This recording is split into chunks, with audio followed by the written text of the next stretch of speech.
kenalannya itu kan pakai ta'aruf ya Mbak ya? Dua-duanya ya, hampir dua-duanya pakai ta'aruf. Mbak ternyata di poligami dan bukan istri pertama, bahkan ternyata adalah istri kelima. Pasca itu ketika saya mengajukan proses itu, info-info itu baru datang. Ternyata saya orang kesekian ya hidup bersama dalam satu atap 2,5 bulan. 2,5 bulan? Iya, dan lebih banyak masa ditinggalnya ya.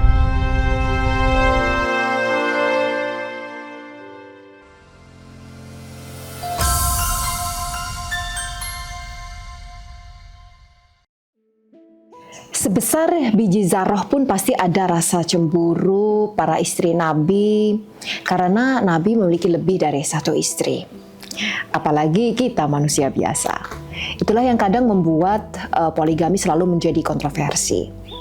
Masalahnya manusia bukan Nabi, yang mungkin selalu tergelayuti oleh banyak motivasi selain ilahi. Tamu kita hari ini adalah Mbak Risa yang akan berbagi tentang kisah perjalanan pernikahannya hampir bahkan 2 kali harus berbagi suami tanpa tanggung jawab berarti.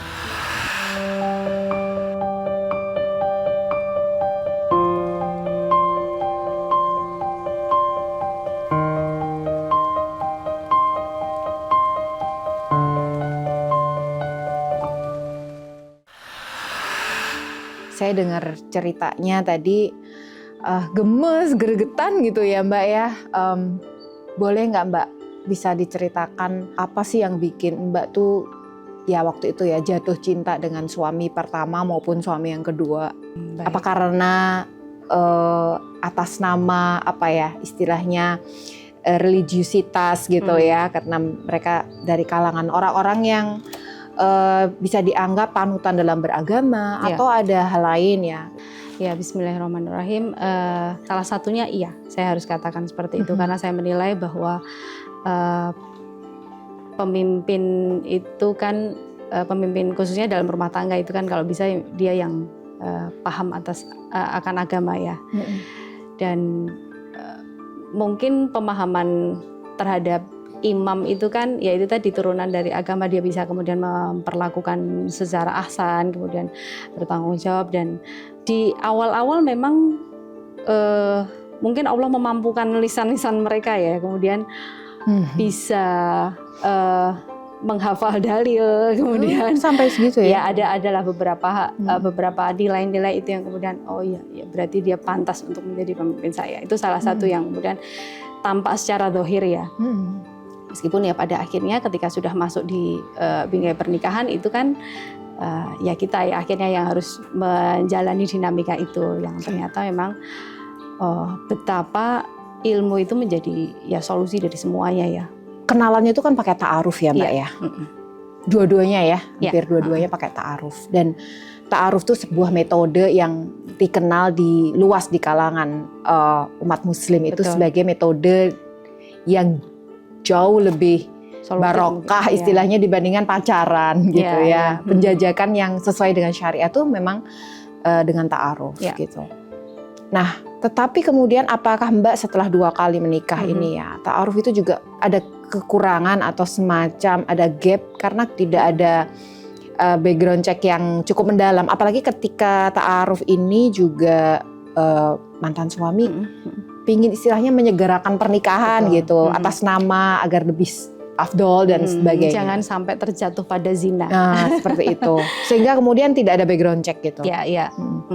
Sepakat Mbak, pada akhirnya kemudian justru sesudah Allah kasih kesempatan 2 pengalaman ini ya, itu membuat saya benar-benar berpikir bahwa background check itu hal yang sangat vital ternyata. Memang harus ditempuh dan justru pengalaman itu membuat saya akhirnya harus membaca lebih banyak buku-buku lagi dan kemudian referensi-referensi yang bahwa sebenarnya apa sih yang dimau Islam tentang salah satu metode ta'aruf ini. Ternyata memang serigid itu loh. Sense itu umumnya dimiliki oleh para ayah atau laki-laki yang sebenarnya ini pantas untuk menjadi pasangan dari anak saya, dan itu kadang-kadang akhirnya saya pelajari itu menjadi dikesampingkan gara-gara mungkin wis manut ustadznya aja. Ternyata itu ada ranah yang menurut saya itu kayaknya kok juga kurang bijaksana bahwa orang yang kemudian membesarkan dari kecil sampai ini nih ya lapis pertama waktu ya orang itu tua itu. Ayah dan ibu kan juga dalam keadaan sudah berpisah. Betul. Kemudian ayah juga mengalami permasalahan psikologis ya yang bisa dikatakan penyakit mental begitu Mbak, sehingga tidak bisa kemudian memberi masukan yang jernih utuh, ya, sehingga kemudian Mbak bisa dibilang terjebak pada ya wis manut bae ustate gitu salah ya. Satunya begitu. Itu yang akhirnya jadi pelajaran besar buat saya. Mbak waktu tahu bahwa Mbak ternyata dipoligami dan bukan istri pertama, bahkan ternyata adalah istri kelima yang pertama ya. Luar biasa.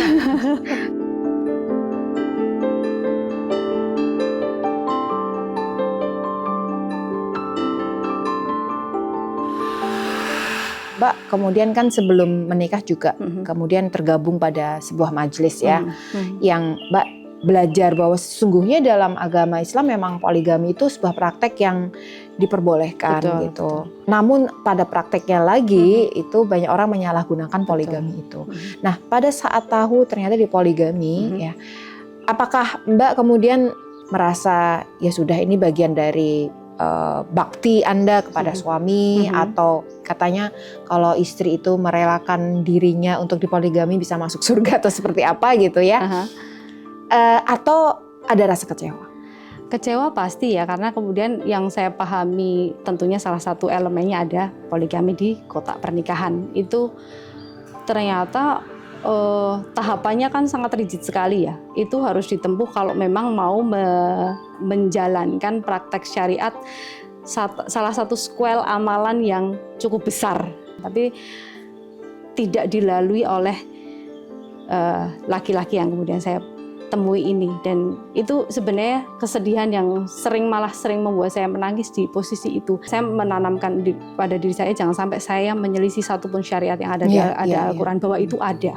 Rasulullah pun kemudian menjalankan itu. Tapi kan kemudian semua dengan adab yang benar, dan itu pun kalau ditanya Rasulullah pun mungkin tidak ingin juga menjalankan itu ketika tidak ada perintah kan begitu.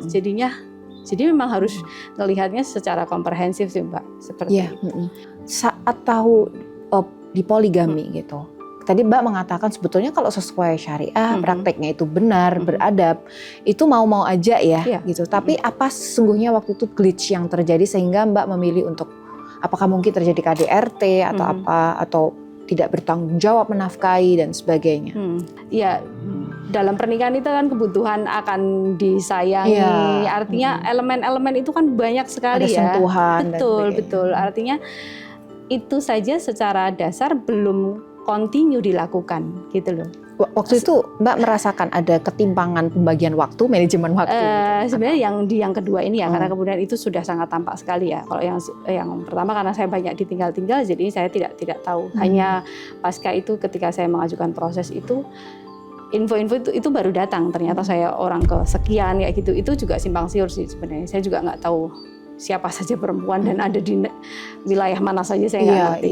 Jadi sebagai informasi bahwa suami pertama atau mantan suami pertama Mbak Risa itu adalah seorang anggota jamaah tabligh yang memang praktek berdakwahnya itu dari satu tempat ke tempat yang lain, bahkan dari Indonesia keluar Indonesia, saya tahu benar itu. Dan itu sesuatu yang bagian dari jihad, menciarkan Islam gitu. Tetapi kemudian ada satu konsekuensi di mana kemudian ternyata punya istri di mana-mana gitu, dan itu tidak tersampaikan informasi tersebut pada salah satunya Mbak Risa gitu. Tapi Mbak waktu itu apakah tidak ada terbersit pemikiran bahwa kalau pergi-pergi lama itu pasti dia buka cabang gitu? Ada nggak? Itu di beberapa part saya berkesempatan untuk ketemu beberapa istri yang lain. Kemudian saya tanya, ya qadarullah beberapa teman yang saya temui juga para istri itu ada juga yang mengalami hal serupa, yang kemudian mengatasnamakan menjalankan syariat, ada juga yang mengatasnamakan menolong para janda. Selama pergi kemana-mana berkelana itu dinafkahi nggak Mbak? Terus penafkahan, mungkin kalau batin ya kadang kala ya, tapi kalau lahir gimana nih yang agak penting ini lahir ini? Itu yang paling dasar soalnya. Kalau saya sih saya tidak mendapatkan sepenuhnya ya. Kalau yang pertama ini memang saya kebetulan memang tidak banyak mendapatkan ini ya, selain juga kalau diakumulasi rentang saya berkehidupan, alhamdulillahnya tidak lama. Oke. Alhamdulillah tidak lama. Jadi berkehidupan rumah tangga berapa tahun dengan yang pertama? Yang pertama sebenarnya cuma efektif untuk hidup bersama dalam satu atap 2,5 bulan. 2,5 bulan? Iya, dan lebih banyak masa ditinggalnya ya. Oke. Jadi ternyata kebutuhan totalnya berapa dari 9 bulan sampai akhirnya saya merasa sudah cukup, saya mengajukan hulu ya. Oke. Dan itu sudah di pengadilan agama, sudah. Jatuh vonis ya, artinya sudah bercerai ya.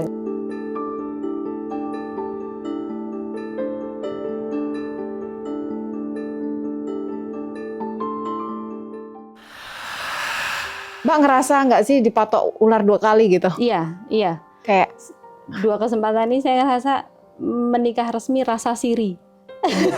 Itu istilah yang akhirnya saya dudukkan dengan kondisi saya seperti yang ini. Kedua maksudnya untuk termasuk juga yang kedua, resmi rasa siri, karena kemudian ada memang salah satunya ditinggal-tinggal. Semuanya pernikahannya waktu itu sesuai negara ya, resmi negara. Iya. Tapi rasanya siri itu tadi ya. Iya. Okay.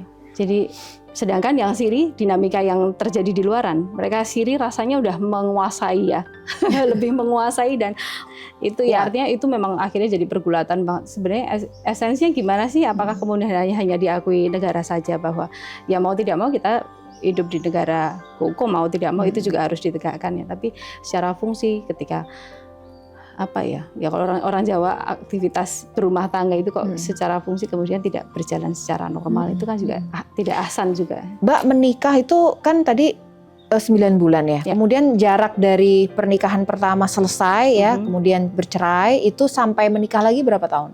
Nggak sampai setahun sih Mbak. Nggak sampai setahun. Sepertinya seperti itu. Artinya sebetulnya ada pelajaran yang diambil dari yang pertama, tapi mungkin apakah yang kedua ini lebih inspiring gitu atau mungkin lebih meyakinkan dibanding yang pertama gitu, sehingga Mbak juga jatuh pada lubang yang sama. Yang kedua ini sebenarnya karena memang saya pernah mengagumi, saya sudah lebih tahu sendiri track record beliau, dan memang ya mungkin kalau dibilang ya ada bucinnya juga ya mungkin saya tidak memungkiri bahwa mungkin seperti itu, dan karena memang diakui di pasca kemudian saya menjadi istrinya itu, beberapa perempuan yang saya temui pun juga ketika mereka tidak tahu bahwa saya adalah pasangannya tuh, saya mendengar sendiri, maksudnya tuh ada kekaguman terhadap beliau ini gitu loh. Boleh tahu nggak Mas kekagumannya itu apa Mbak?